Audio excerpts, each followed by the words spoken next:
All right, hello everybody. Thank you for being here and allowing me to share some of these things that we do. And my name is Inyan Eagle Elk. I'm enrolled in the Winnebago tribe of Nebraska.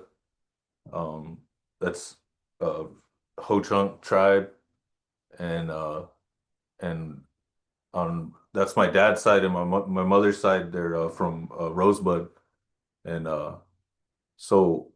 So I graduated in 2009 in Chicago, Illinois, at Le Cordon Bleu, Cooking Hospitality Institute of Chicago.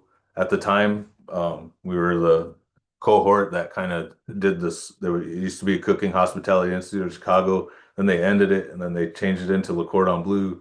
But we were that last cohort to like go through that, and so I did.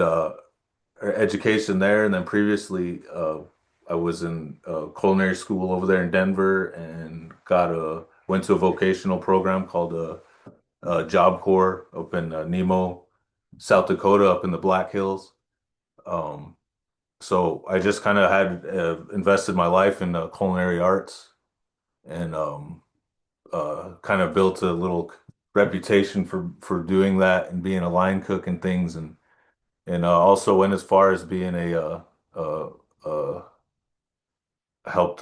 They call them like mixologist, but we had a real big beverage course that we had to go through, and a butcher course, and stock sauces and soups. We went through a lot of trainings during the culinary arts, and kind of fast forward to 2014, kind of met my wife, um, and moved with her to Kyle, South Dakota, and encountered some family on the Eagle Elk side there too, among the Oglala's, and started putting my education of the culinary arts to work there with traditional foods, and working in some of the environments that I did work in.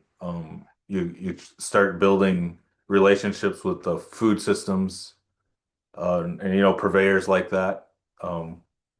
My cat kind of just stop. Sorry about that. I got a cat named Salem. He just kind of jumps around. But so that's my knowledge. Is cooking techniques. Uh, uh, One of the greatest uh, uh, times I had was my internship I had at one of these famous restaurants in Chicago.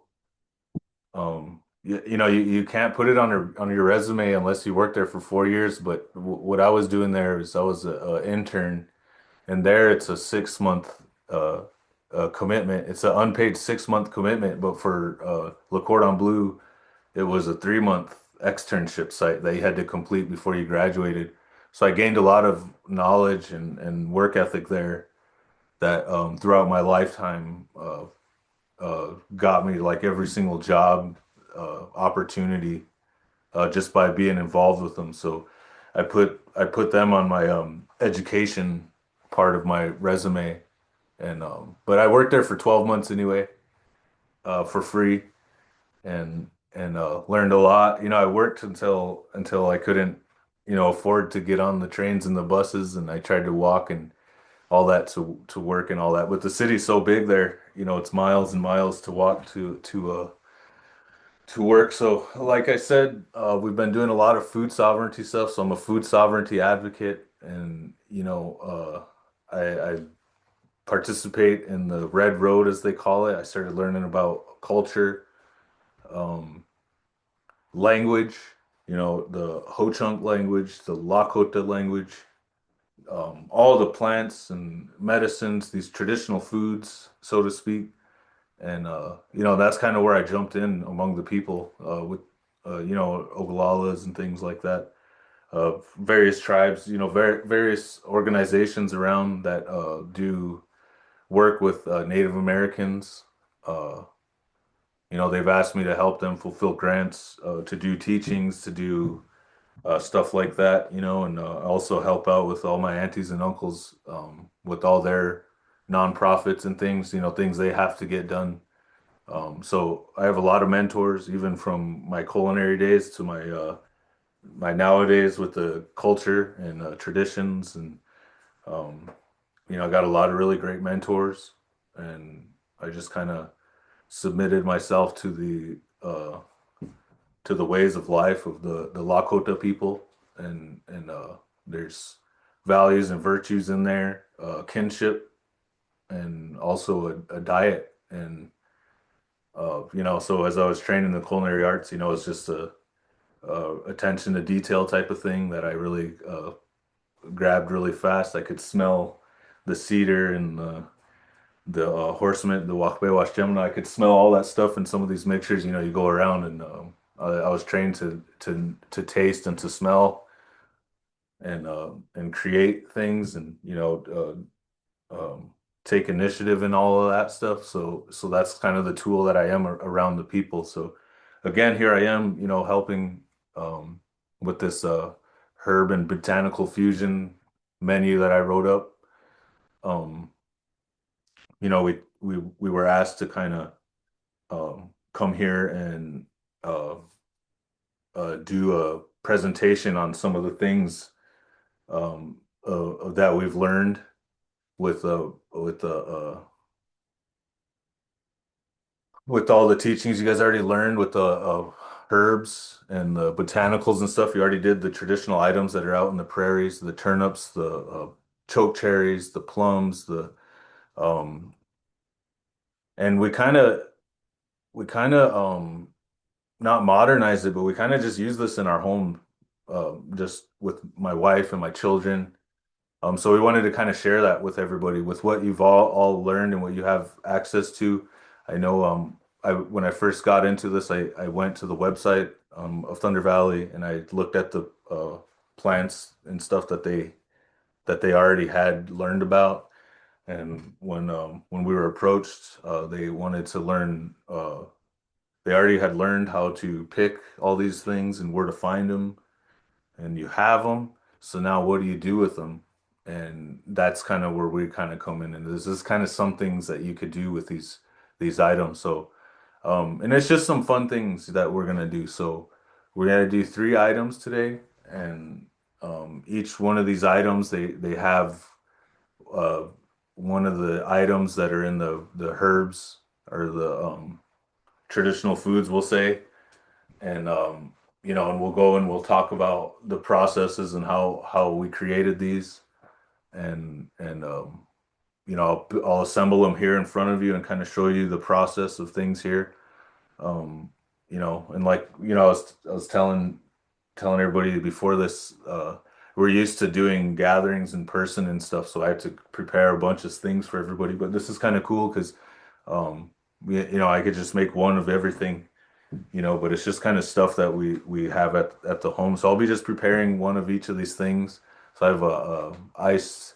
That's what we call it, herb and botanical infusions. And kind of what we're doing is we're taking these traditional foods and we're imparting them into things like the almond milk, honey, maple syrup.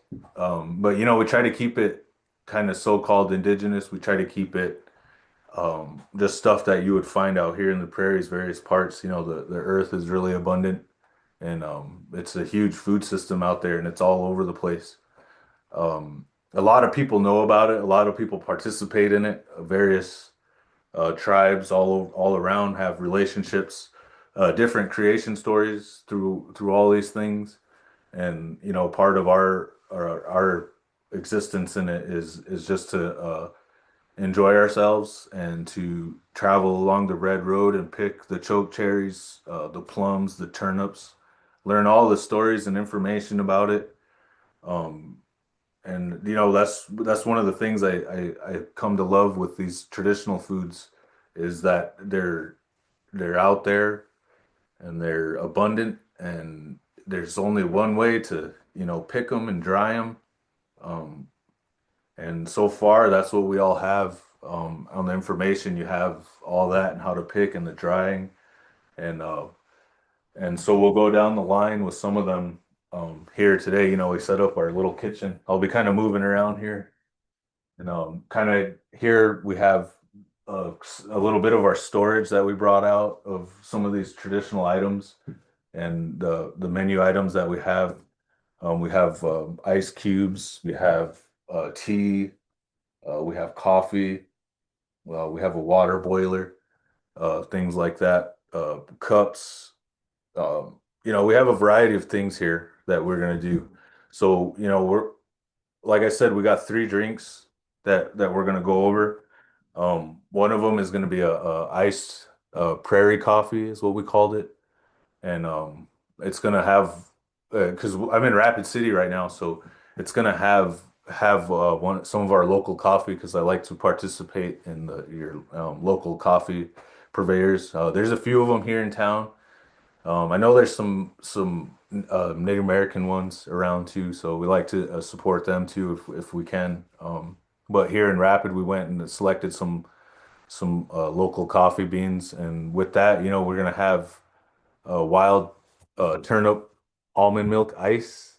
So we made ice for it because that's just one of the things that um, I'm we're kind of meticulous about using ice. Well, it's real particular. We don't just put ice from our sink and things like that. We source our water. We have a home space over in Kyle, South Dakota, where we have a well and spring water, and we'll make our trips to go down there and just for the water that we drink and for the coffee water and for our ice.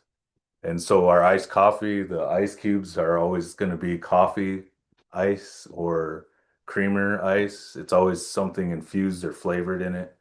I just don't like to dilute our coffee in it. I like to add more layers to it and flavors and things like that. So and also that's going to go with a kind of creamer, but that's the almond milk we're going to use for that is infused with honey and sage.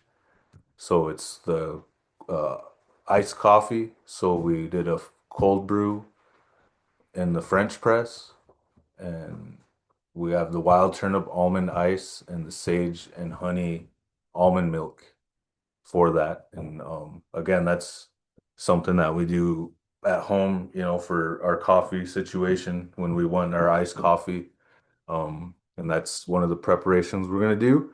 And the second one that we're gonna do is the iced herbal tea. And the iced herbal tea is gonna be a cold steep tea, and it's gonna have mint, cedar, mullein, and the ice for that is gonna be a chokecherry maple ice. And we'll go through all the ways that I did that. And our third drink that we're gonna do is gonna be a hot botanical tea. It's gonna be using some of the flowers and things.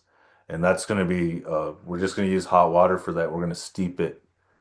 Um, and that has the purple cone flower, the wild rose, the horsemint, bear root, bitter root, and the honey that we're gonna sweeten it with is infused with the uh, chashasha or red willow is what we'll call it, red willow infused honey. So those are the three kind of drinks that we're gonna make. So um, I prepared everything kind of beforehand, and so I'll just kind of show it to you guys as I'm going along and talk about how I've got to this point.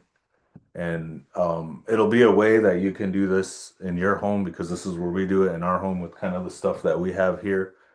And and we'll make them and we'll continue to talk about some of the uh ingredients and where they're infused and kind of how they affect our health.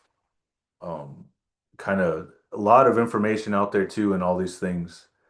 But we'll go through a little bit of kind of what they're doing for our bodies and how they kind of help us out, our bodies and things. And we'll try to keep it, you know, real simple, and I'll go kind of as slow as I can and talk about some of these things. And I'll just kind of share with you guys kind of the things that we do in our homes and we share with our families and stuff like that. So, unfortunately, we're not with you guys in person I'd really love to kind of sit everybody down in the same place and administer coffee for you guys. and make tea for everybody. But this is good too, so we'll do it this way. And like I said, the all the information of all the herbs and everything are in the website. And also, this is kind of what it's all gonna look like.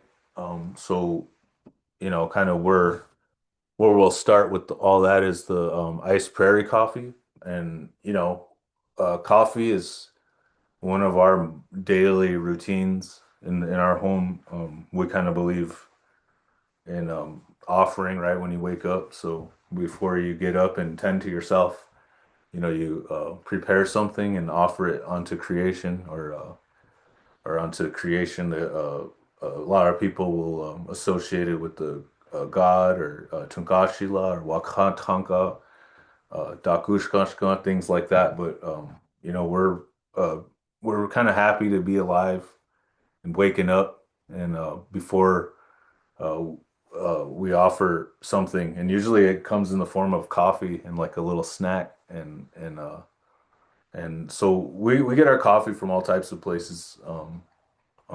We'll even drink like the Folgers and the some of the other ground coffees, and and just different things we come across. The Dunkin' Donuts, there's really good coffee shops here in town we go to. There's Essence. They do all types of coffee. I went to culinary school and I knew a coffee expert guy. He opened a coffee shop over in Chicago called Dark Star. I don't know if it's still open today, but he was just the expert. He was just fully immersed in coffee. So coffee is its own thing, um, and it's really good for us. From what I understand, it's good for things, like it helps with preventing like some cancers and things and heart disease, diabetes, and stuff like that. It's also a antioxidant and it because of it has all the bioactive components in it and stuff. Um, so it's really good to have, and it's good to know different ways to do it. So, we always percolate coffee in the morning, but today, we kind of made French press coffee too. So, we got some good local, and we like to have coffee strong, so that's why it's so dark and black. Call it Pejuta Sapa or Wakaliapi. Well, Wakaliapi to add more. They used to cook it in pots and things, That's what they say. My aunties, and they have a pot on the stove and it has coffee in it. And they'll add water to it and they'll add more coffee grounds. And that's where they say the wakaliapi to add more coffee grounds comes from. And yeah, Pejuto Sapa, Wakaliapi, these are all Lakota chajes of these types of things. But I like to call it ata kata. It's one of the words that people don't use very much, but that's what we call it in our home is ata kata, and sometimes I'll use uh, sign language to my wife. She'll be really far away, and I'll go like this, and I'll go like that. And that usually means coffee. Can you bring me some coffee, please? And she's usually one of the things we like to do is share water with each other and share coffee with each other. And so that's one of the gestures we go for coffee. This is the cold coffee here, and it's steeped. I had it steeped for here's Cat again. I'll put her back down. You gotta get out of here, man. It's the Salem. And so it's steeped coffee. Usually you can the ratio for it is like 1:1 to 5 ratio for iced coffee. And we steep this one for 12 hours. But you could go to like 24 hours with it. But it's one of my favorite things to do all the time, especially in the summer times when it's really hot out. We'll put it in there and steep it. They call it steeping, and cold water. And so that's been steeping for us this whole time. And we have it in here ground up. We have a coffee grinder. Like you all might have coffee grinders at home and keep your beans in the fridge and things like that. Um, but a lot of times we'll try to roast our own coffee beans. We'll try to get source uh, uh, non-roasted coffee beans and roast them and participate in the roasting. And that's kind of what was described to me, with if you can control it, you go roast it yourself. And those first couple hours of the roast is when the caffeine is the highest in it. And after that, it kind of just starts losing all of its power. Um, so we always try to have it like that. We always try to have source out beans that aren't roast yet, and we roast them ourselves here however we can. And I have a few different methods to do that too. And but this time, we went to the health food store. We have one here in town. It's called Bread Root, and they're really good about providing local coffee beans. People doing that all over the city. There's businesses all over here that do that. And we went ahead and got some of those grind, and they have a grinder machine in there that you could get. So we got a couple ounces of it in here, and filled it up with cold water, spring water, and it's in here. And we steeped it for 12 hours for all of us. You can kind of see how it's like this. And a lot of people will go like stir it, and you can stir it and all that, but I don't like to really disturb this raft on the top, kind of like a consomme type thing. I don't know if you guys ever made a consomme, but they call it a raft on the top. It has like egg whites and some sort of protein, maybe like chicken meat or pork meat or something in there, or beef. But the job of it is to kind of keep it clear and purified. So I like to not stir it around, you know, um, like that, and mix it because it kind of makes it grainy, like all the grains start floating around again. But it was settled then, but now it's not. So I like to kind of just leave this coffee raft alone. And as part of picking sage too, you got all these little sage sticks. We keep it whole. We keep just the leaves like this, like a jar of the picked sage, around on us all the time. But some of the we keep these around for stirring our teas and our coffees and whatnot, and you know, so like that, and we'll steep it with the plunger. They call it a plunger, but you just kind of make sure. I always go in from the mouth part first, and then slowly press down on it. And this is a really strong coffee because, like I said, we really love the coffee and how uh, the properties of it. And you can see that little raft down there, but this is a really dark coffee, really strong coffee. And you just want to take your time and just like press it down. Kind of, you guys might be familiar with the French press coffee, you might not, but this is one of the ways that we do it. And we like to make tea like this too. So that's kind of the way that we'll do it. And kind of here at home, we uh, lactose intolerant. I love milk though. I'll drink cow milk if it's fresh. We go to like some biodynamic farms around, and they take care of cows, and get they get cow milk, and I'll drink it there, and nothing really happens to me. But if I get it from in the stores and it's pasteurized, I think is what it is. Um, that's when all the problems occur with the lactose stuff, ice cream and things, kind of lactose. But that's why we selected almond milk as one of these items that we brought in outside of these traditional foods, 'cause somewhere, out there the almonds are traditional somewhere. But the almond milk has a lot of antioxidants in them, vitamin E. It has the no cholesterol. It actually has the good kind of fats in it, so it's really good for us to eat as an alternative to the creamers and milk. And sometimes when you add coffee to cream uh, and milk, it kind of and sugar, it kind of changes it into something differently, and it doesn't seem to have that pejuta sapa, that black medicine that kind of we appreciate and stuff like that. So, kind of following along the lines with what we're doing at home here. I keep our cups in the freezer for this item.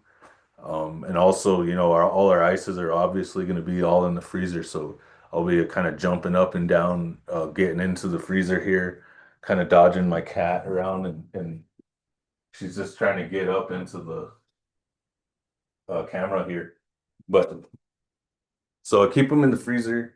Um, some of them are in different containers or whatever, but these are the ice trays we have. They're like my daughter's got these ice trays. They're round ones, and they have a lid, and you put ice in there, and you could do we make popsicles and things like that. But these are some of the little ice trays. We made little spheres, ice spheres. But in there we did Tiŋpsiŋla and almond milk, and that's kind of um what these are. You know, um, kind of show you guys up close a little bit of what they look like. They're just spheres, and they're made out of almond milk and Tiŋpsiŋla. They're kind of just not sweetened because the creamer that we're going to use with it is infused with honey and sage. And, the honey is going to be about, you know, maybe a half a cup for all this. And this is a 2.5 cup jar. And it's just a little, maybe, pinch of sage in there. And we just keep it in our fridge. A lot of times, we'll mix our creamers like this. At this point, you take out the sage in it, and it's in here steeped, so it's kind of like just sitting on the top here, and we'll take that out after some time, and just kind of put that in the compost bin and things. I got a little compost tray in the sink here, but that was steep for this is made for us, here for this particular event, and that's kind of what it looks like here. It's just almond milk, sage, and honey, and it's kind of really sweet. So, um, we tasted all of it, stuff like that. I'll probably give it a taste here, and it's really sweet. I wish you guys were here to t try it out. It's really good, and kind of the ice. I don't like to dilute anything with water. I like to just, strong coffee, um, almond milk with honey in there. Honey has, the things that we love about honey, stress relief, all the antioxidants and th stuff like that. The sage in there has uh, all of the things that we know that the sage is really good for, the antioxidants, the respiratory things, the antimicrobial things. They're good for wounds, um, burns, uh, things like that. Purifying the air, purifying things. Um, and also, there's uh, s- we're careful in our home too when we administer sage. My wife, she breastfeeds.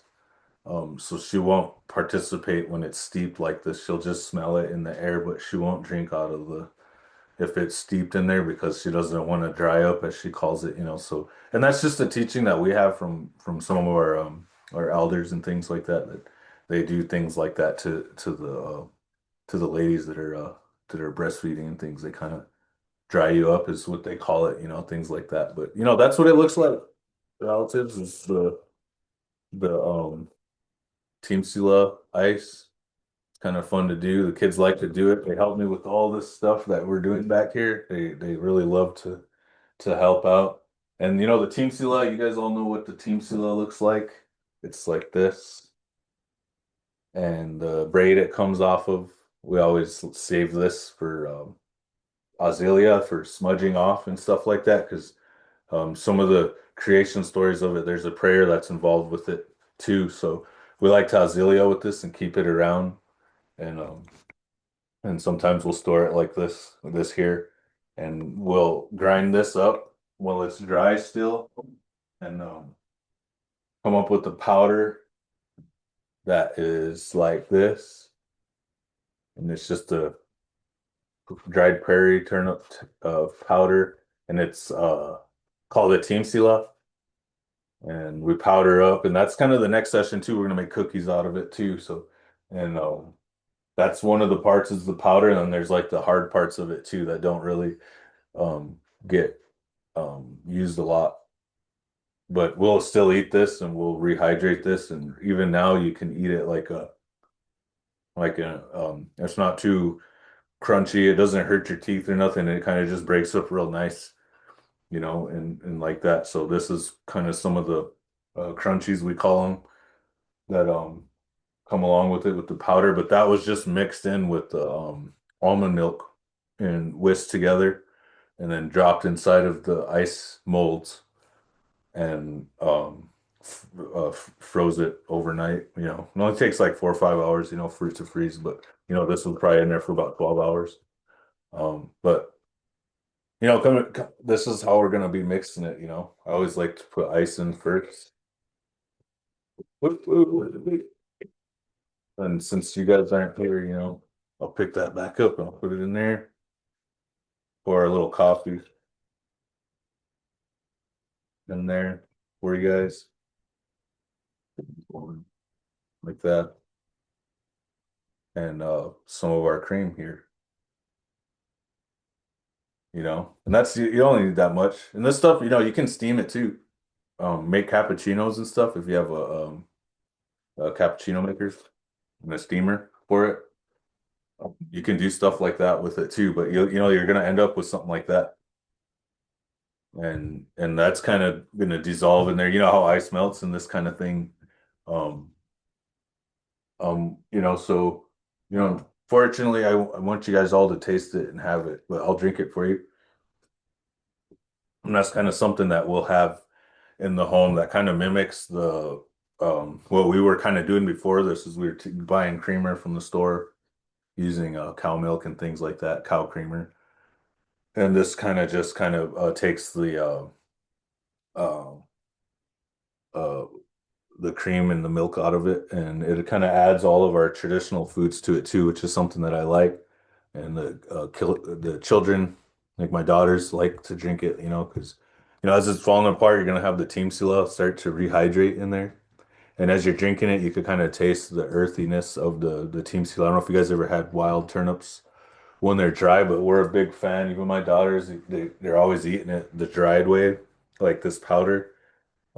Since they're real small, we try to grind up all these traditional foods to a powder so that everybody can participate in it. You don't have to, you can give it to your old elderly people with bad teeth problems. You give it to babies with no teeth.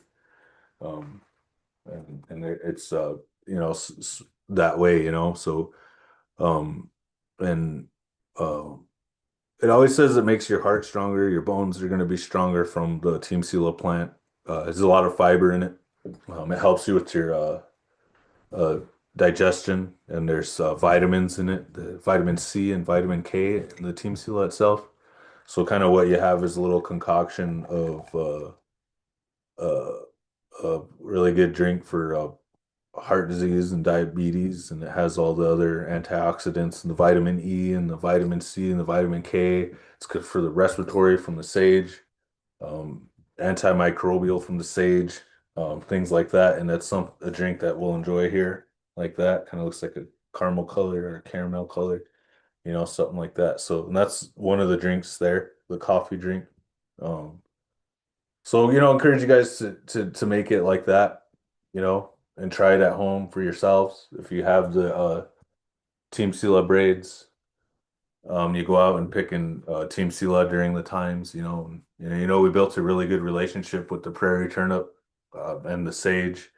We go around all over the place to our sacred sites around, and we harvest these things, you know. And like I said, there's a lot that goes along with it. But as long as you're participating in it, there's a lot of it. Um, there's a lot of like people that participate in it, and people will tell you this and tell you that, but land is different here and there. I got living over there in Kyle, it rains there and it doesn't rain in Porcupine, so then you can't pick team silos after it rains because if you dry them after that, they get real brown and they don't turn white again. Um, but it won't rain over there in Porcupine, so they can pick team silo over there. And sometimes they start flowering purple flowers over there, and they will over here. some places up higher elevation, they'll have them ready, then they won't be ready there. They're really good at kind of keeping you moving around. So it's not always going to be the same, you know. And there's a lot of research and development with the Tiŋpsiŋla. They always try to grow them. People can try to grow them and things like that, but kind of the best, no, go. Kind of the best relationship you could have with them is just walking in the prairies and things like that, building a relationship with them.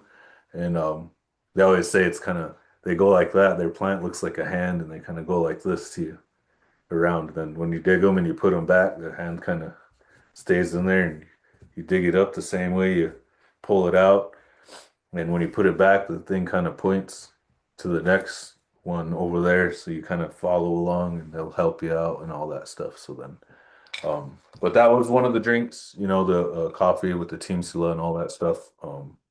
And that's, you know, along your journey too, when you're picking all this stuff, your sage and things like that. Think of this drink. Think of your coffee beans that are locally roasted and things like around you. Because there's a lot of people out here participating in this. So I'm gonna throw this in the freezer here for my wife, who's gonna want to eat all those and otters and things like that. And you know, that's you know, and one of the things, you know, I hope you guys are, one thing I forgot to mention with you guys is to take notes if you wanted to do these things, write them down. And, you know, kind of when we're done with all of the makings of all these teas and stuff like that, you know, we can do questions for a little bit and talk about some of this stuff. But that was it. That was the Ice Prairie Coffee. Hope you enjoyed watching that one, and we'll move along to our next item, which is the iced herbal tea. And again, this iced herbal tea has the peppermint in it. And the peppermint kind of just grows in the uh, creeks around um, everywhere. You know, everywhere you go, there's peppermint and catnip and peppermint. Everywhere you go, it's all over the place. And again, we like to travel around and grab it. Our cedar that we use is going to be our flat cedar, the eastern flat cedar, and that, you know, kind of has those respiratory qualification or properties in it that help us. It's antiseptic. It's a pain reliever. You can drink it in a tea, cold steeped. You can do it hot. You can burn it and inhale it. It has a lot of good things with it. So does the mint too. Mint is really good for us for our breathing, our digestion, and it kind of soothes our pain too. You know, sometimes, you know, people talk about mint that way, you know, and does that. And also in our cold steep tea that we're doing now, it's mullein is in there, and we just did the mullein leaf in it, but we also have the mullein. You know, we kind of chop it up like that, you know, and we have it in our home like this. And also there's the roots or root. Is it creek or crick or root or root? But we got the root. The roots are really good. We always are told to be careful with the roots. They're real lower. They're like if you have lower back pains, like your bone problem, like it's real hardcore.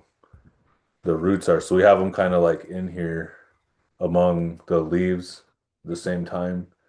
And we kind of keep them together that way. But this time, you know, we just kind of use these, and we didn't use the French press or anything like that. But you know, we what we have at home, you know, um, cheesecloth. So we got mint, cedar, and mullein in there, and you know, we use the cheesecloth, which is, you know, what everybody's got at home in your kitchens and stuff. You have the cheesecloth and your butcher's twine, you know, for all your culinary adventures, your kitchen adventures and things like that. Every kitchen should have these things, you know, but if you don't get them, because we do a lot of things with them, you try to keep all these little things out of there, especially when you're administering herbs, like dried herbs into things. They could kind of float around. And one of the things that you do with these when you're preparing stuff is you got to wash them, not wash them, but you know, rinse them off in some good tap water and the strings too, whatever you need, just cut them and get them wet and wash potential problems on them and things like that. So um, that's something you're gonna make aware of yourself when you're making these little tea bags, because this is a pre-washed one already, and this is the size that we used for our tea administration, and we put all our mint in there, the cedar and the mullein in it, and we tie it up with the rope, and then we put it in our jar, and we steep it for this one's in the steep for about 24 hours, and we like to sweeten things up a little bit, but we try to use honey a lot, and we know there's like vegans too, and they don't like to eat honey and stuff like that. So we try to be participants in some of that in a little way. You know, we like to use maple syrup because it's something that people do all over. Those trees are all over the place, and you could tap them pretty much anywhere that they grow. Some of these varieties of trees, and also those varieties have the cambium level in them too, that you can eat the in there. I don't know, between the wood and the bark. There's this level in there called cambium that you could participate in, but this one, we use maple syrup for the sweeteners. And for the ice that we use for this iced tea is chokecherry and maple ice. And that will, once it starts melting, it'll start to melt in there. And it's a fun little thing that we do here at home when we make our teas, because we just keep a bunch of jars and things around because we make sun tea a lot. And this is kind of what it looks like in out of, cheesecloth and a string. We have this like um tea mixture here, and we got a big jar of it. And it's just been chilling in there in the fridge, all the kids look and open it, and it was up there, but my daughter and kept drinking it and stuff, so they like to have it around. They like to see the sun tea out there get made like this. We'll make sun tea like this with the same kind of ingredients, with the same kind of way. And we also have like the little muzza things, the stainless steel entrapments and things like that. We have little cute ones. We have auntie and uncle have ones that look like puppies hanging off of the coffee cups and things like that. There's all types of ways that you could do this, but this is just one of the ways that we administered this in there. In this tea, it has the mint, the cedar, and the mullein in it with all those properties, and also the mullein with the cold season and the asthma, things like that. It's really good for that. So it's a good all-around tea for those types of things. And I'll grab the ice again, and I made a couple types of ice. This one just kind of has the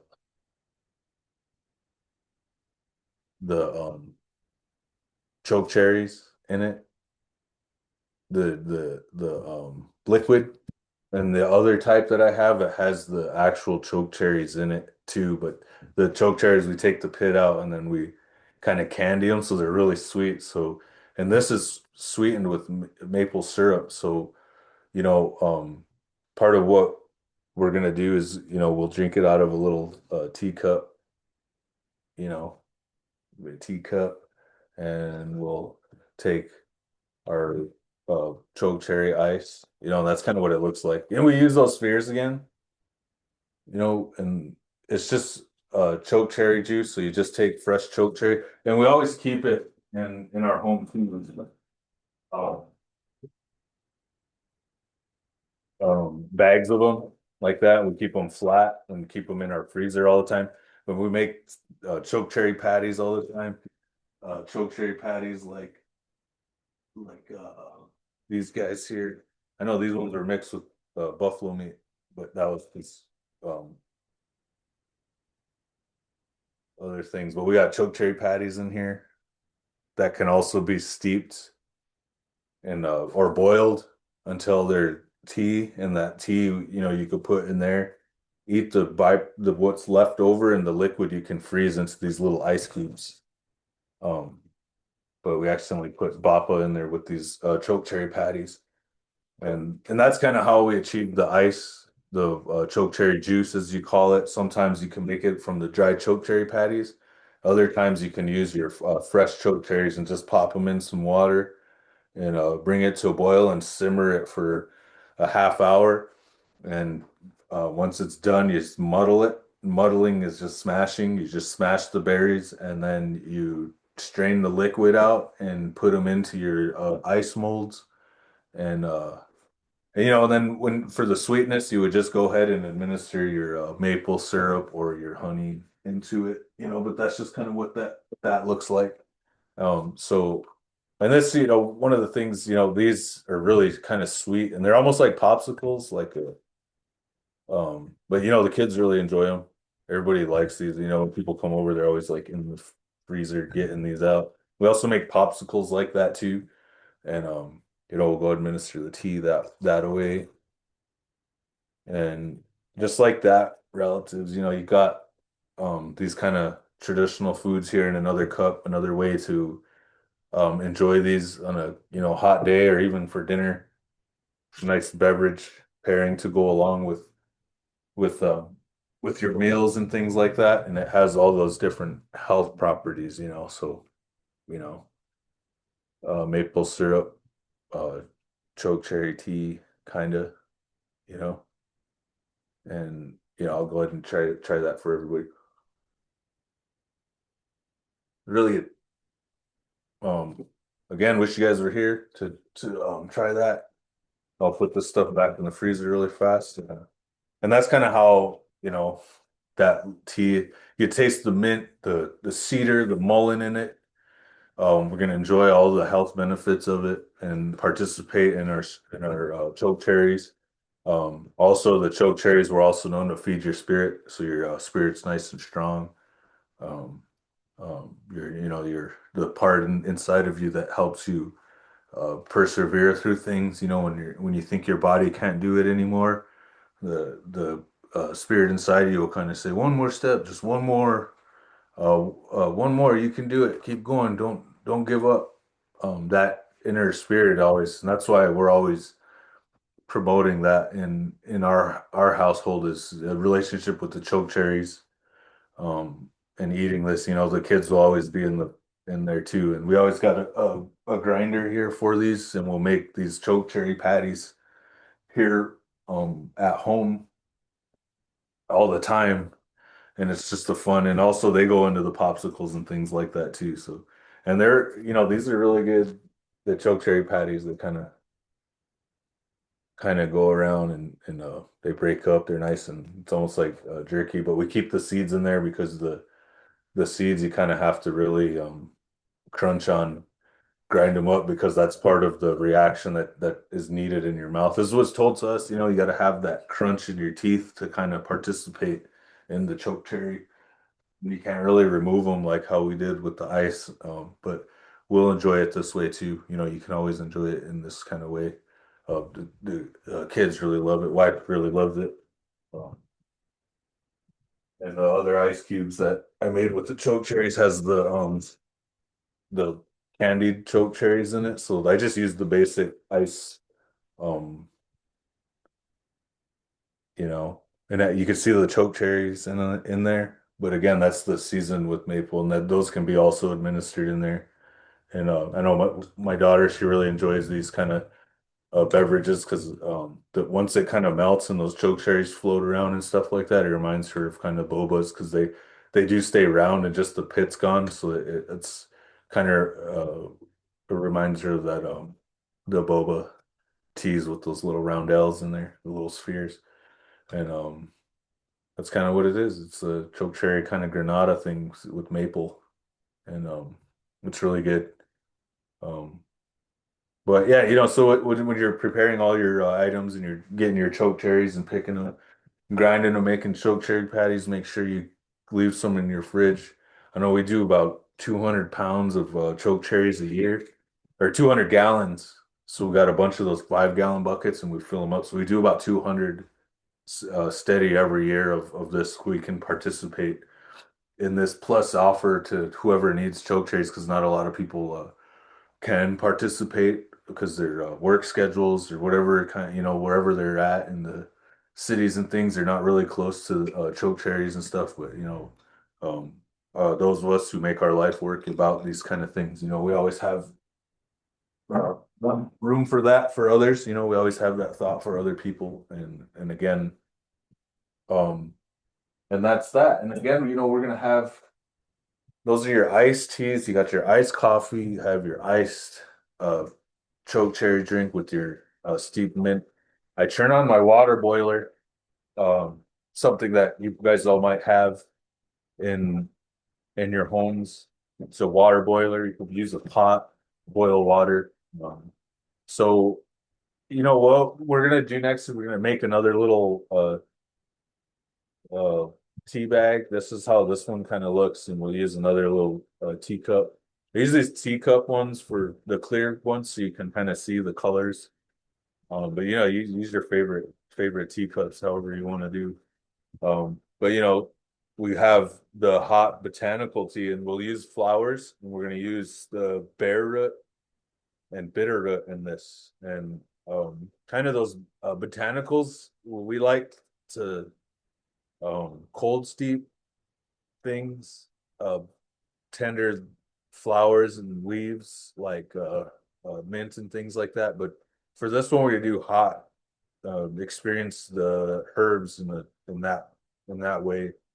Um, because every once in a while you're gonna want to come inside from a cold day, like it's snowing outside, and have a hot tea, nice warm one. So it takes about I always put a 15-minute timer on these things. So um, I'll prepare these things for us, tea bags and whatnot, various types. Hit the water in there and let it steep for about 10-15 minutes and allow it to do that. But these are dried botanicals. So you could leave them steeping in there from 5 minutes to 15 minutes to 20 minutes to 30 minutes, however you want. But so I've had this water boiling all day anyway, almost, so it's kind of ready to go. It's already kind of hot. Yeah, it's boiling already. So this is like 212 degrees when it's boiling, and that's kind of a it's really harsh right now, really kind of almost too hot. But since we have the bare root and the bitter root in there and they're more dense, we kind of grind them into this uh powder form, So I'll set this here for a second. And I'll open that lid for a second, let some of that steam out of there. And um bare root ground up, kind of, you know, keep it ground up, and that'll have a lot to do with how hot your water is and stuff like that. But it's in here along with our botanical. It's purple coneflower, wild rose, horse mint. Horse mint is like it's this. Call it wakbe washdemana, like a flower. Use it for all kinds of things. Uh, colds, flus. It's an antioxidant, deodorant. Guys use that as deodorant when they're kind of stink or something. No, they call it stinky. They'll use it for ceremony time too. Ceremonial aspect. They'll take this and they'll wipe it and they wipe their bodies off to purify themselves. But it's a really um, beautiful flower, and it's really fragrant, and it has a lot of powers. And I have some grandmas and grandpas that associate it with strength. If you burn it and you smell it, it'll help you to be mentally strong. And it's the same when you're drinking it or eating it or you putting it. It's going to make you strong in some of these situations that are kind of spiritual in nature. And uh, I've heard it be called like as part of like elk medicine type. There's the leaves that are really fragrant too, and there's also the flower parts in there. But all of it in total, it's really fragrant. They call it horse mint. There's other variety of other names that they have for them, but you know, We keep it like that for take it to ceremony and things for people, and we also have it for a mixture to burn to help keep us strong throughout the times. And and that's kind of what's in there too, in the purple cone flower. All that is put inside of a mixture we have, an old honey tea jar. Sometimes we'll this one was already, pre-mixed and all that stuff, and it kind of has like chamomile in there and stuff like that too.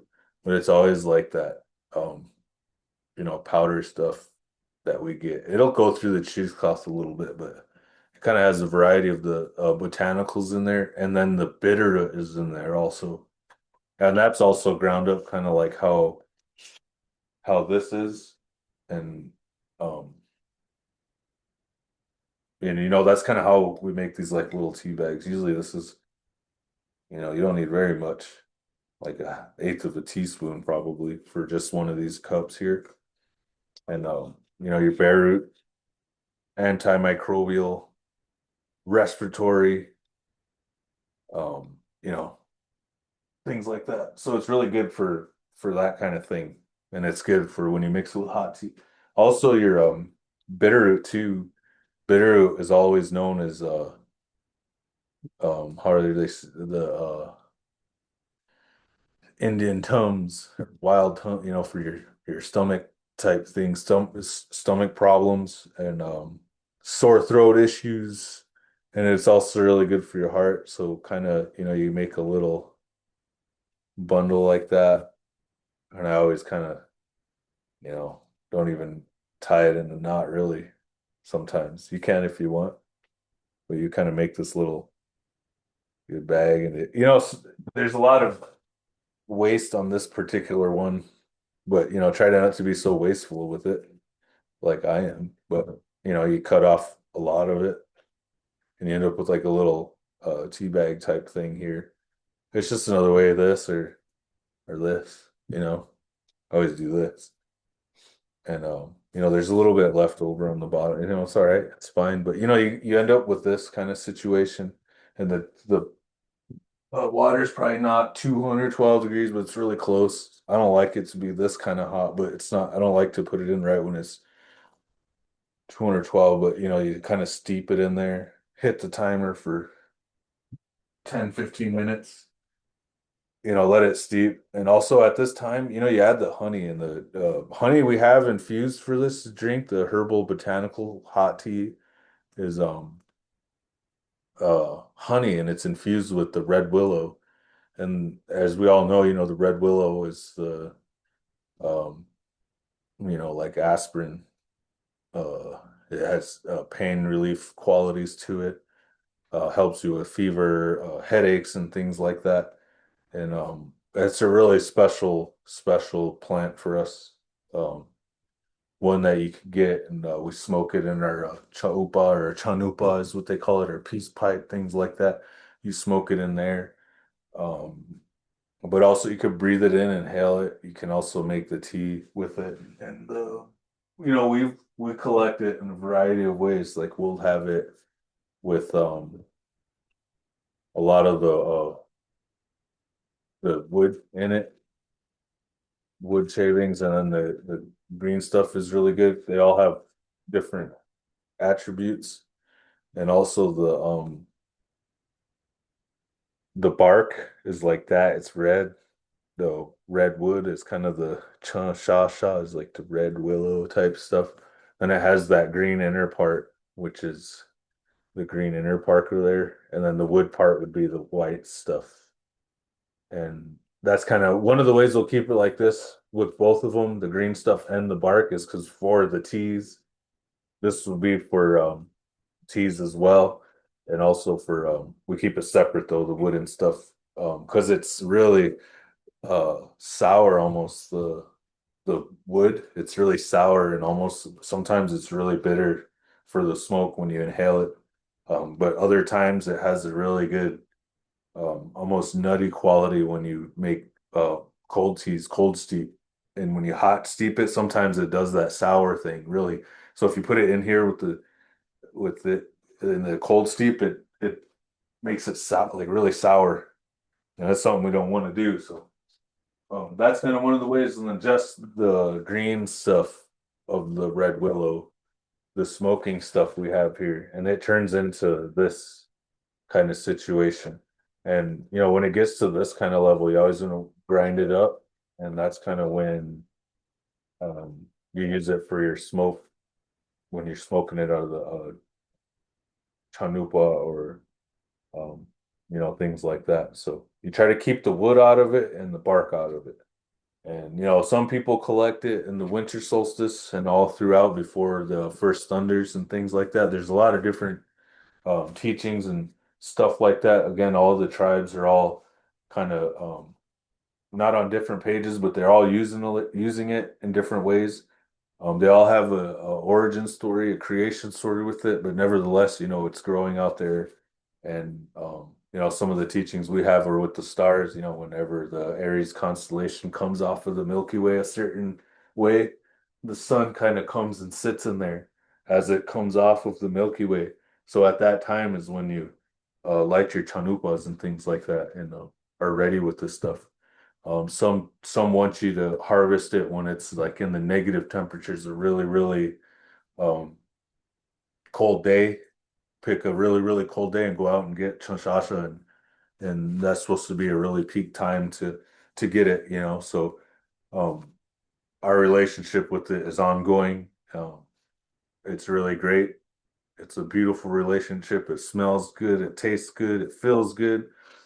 Uh, we encourage everybody to kind of learn the difference in it, and participate in all the different ways. So, people will be doing it this way and that way. So just, hang in there with them and learn how they're doing it and their stories.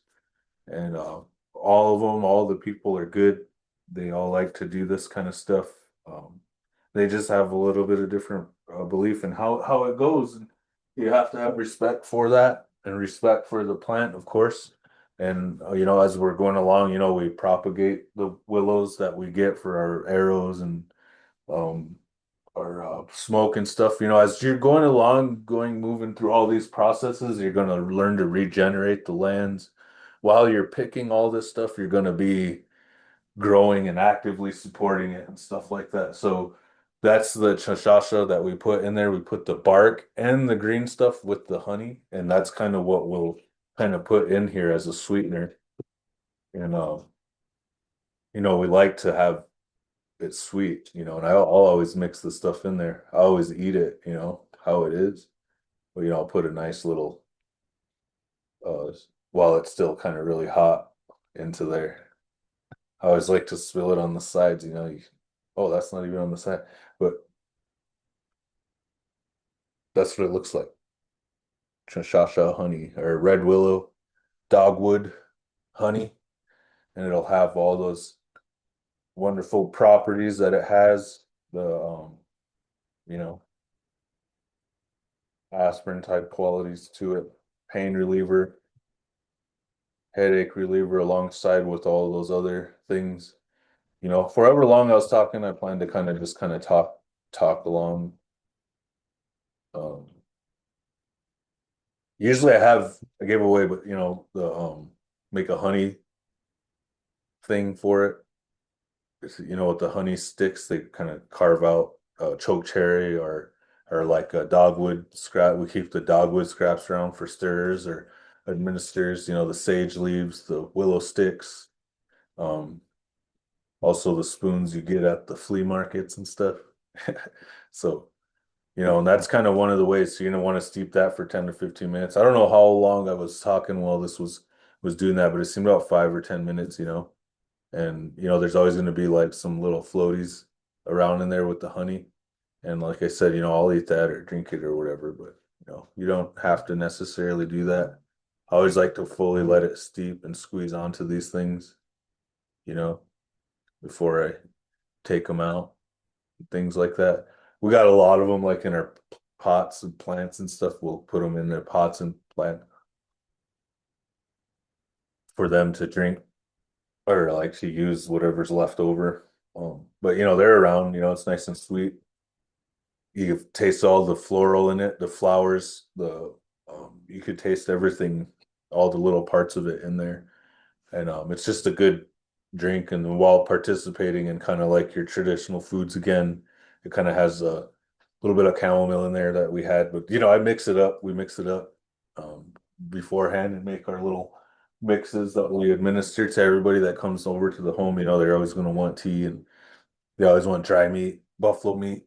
They always want Tiŋpsiŋla and um, cedar, uh, catnip. We got cornmeal, we grow corn, grind it up. It's called washtunkala. That's a wasna. Bapa, we got buffalo bapa or dry meat, things like that, or flat cedar. And I think that's, we even have cedar berries we use for, when these guys kind of get somehow, I'll boil water and pour these in there when they're muddled and they'll steam in it, and it helps them with their coughs and things. When we go like outdoors and we're outside in the cold for a really long time, we'll kind of do things like that. So, relatives, so that's kind of um the three drinks that we worked on. And the next session it's going to be the mushroom jerky, it's going to be the prairie turnip cookie, and some corn textures, I believe.